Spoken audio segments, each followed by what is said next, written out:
প্রতিদিন সকাল থেকে রোগীদের ভিড়ে সরগরম জয়পুরহাট ৪০০ শয্যা বিশিষ্ট জেনারেল হাসপাতাল। বহির্বিভাগ, জরুরি বিভাগ কিংবা ওয়ার্ড সহ সবখানেই চিকিৎসা সেবা নিতে অপেক্ষায় শত শত মানুষ। জেলার একমাত্র সরকারি বড় হাসপাতাল হওয়ায় জয়পুরহাট ছাড়াও নওগাঁ, বগুড়া, দিনাজপুর ও আশেপাশের বিভিন্ন এলাকা থেকে প্রতিদিন এখানে ছুটে আসেন রোগীরা। কিন্তু রোগীর চাপের তুলনায় জনবল ও চিকিৎসা সরঞ্জামের সংকটে কাঙ্ক্ষিত সেবা দিতে হিমশিম খেতে হচ্ছে হাসপাতাল কর্তৃপক্ষকে। বর্তমানে মাত্র ৪৪ জন চিকিৎসক ও ১২৪ জন নার্স নিয়ে চিকিৎসা সেবা দিতে হচ্ছে। ফলে রোগীর তুলনায় চিকিৎসক ও নার্সের সংকট স্পষ্ট।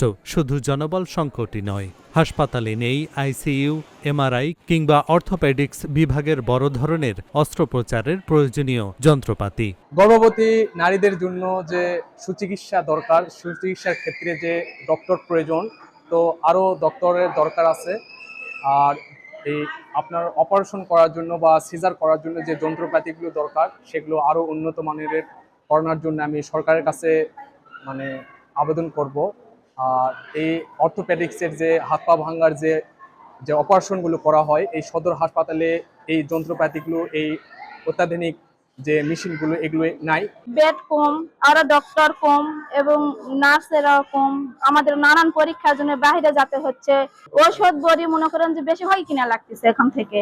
আমরা চাইছি দ্রুত বেড দরকার, আমাদের আরো ডাক্তার দরকার, আমাদের মেডিসিন যেন সবগুলো এখান থেকে পাওয়া যায়, সে ব্যবস্থা দ্রুত সরকার করুক। আমার বাচ্চা শ্বাসকষ্ট, এখানে নিয়ে আসছে, আনেকে কোনো একটা ওষুধ নাই।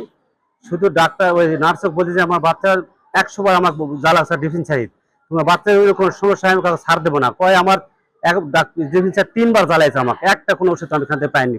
জটিল রোগীদের উন্নত চিকিৎসার জন্য রাজশাহী, বগুড়া কিংবা ঢাকায় পাঠাতে হচ্ছে। এতে একদিকে যেমন সময় নষ্ট হচ্ছে, অন্যদিকে বাড়ছে চিকিৎসা ব্যয় এবং ভোগান্তি। ৪০০ শয্যা লেখা আছে, কিন্তু মোটেও আছে কিনা আমি জানি না।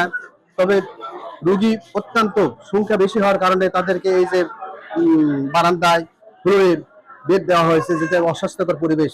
আমি আশা করছি এবং দৃষ্টি আকর্ষণ করছি হাসপাতালের কর্তৃপক্ষের যেন দ্রুত গতিতে আরো শয্যার সংখ্যা বৃদ্ধি করেন, পরিবেশ পরিচ্ছন্ন রাখার জন্য চেষ্টা করেন। আমাদের এই হসপিটালে যে আপনার সরকারি হসপিটাল হিসাবে যে আগের তুলনায় যে ২৫০ শয্যায় ছিল, সেটা এখন বাড়ানো হয়েছে। কিন্তু সেই তুলনায় আমাদের হসপিটালে দেখা যাচ্ছে যে সেই রকম কোনো ডাক্তার সম্পূর্ণ নাই। আবার আপনার এই যে হার্ট ফাউন্ডেশনের যে ব্যবস্থা করা হয়েছে, এখানে আপনার আইসিইউ নাই, আবার অনেক কিছু সংকট আছে। এটা সরকারের কাছে আমাদের আবেদন এটাই যে জয়পুরহাট আধুনিক হাসপাতালটা করছে ডিজিটাল মতন, যে ঠিক আছে, কিন্তু এখানে যে সংকট আছে, এগুলা সরকারের কাছে বিনীত অনুরোধ জানানো রইল যে এগুলা সমস্যাগুলো সমাধান করা উচিত, এটা আমরা চাচ্ছি। আর বাংলাদেশের বিভিন্ন জায়গায় বড় বড় হসপিটালে অনেক যন্ত্রপাতি রয়েছে, এইগুলা পরীক্ষা নিরীক্ষাগুলো হসপিটালেই হয়, কিন্তু আমাদের জয়পুরহাটের জনবল কম এবং হসপিটালে এই সমস্ত যন্ত্রপাতি এখনো আসে নাই।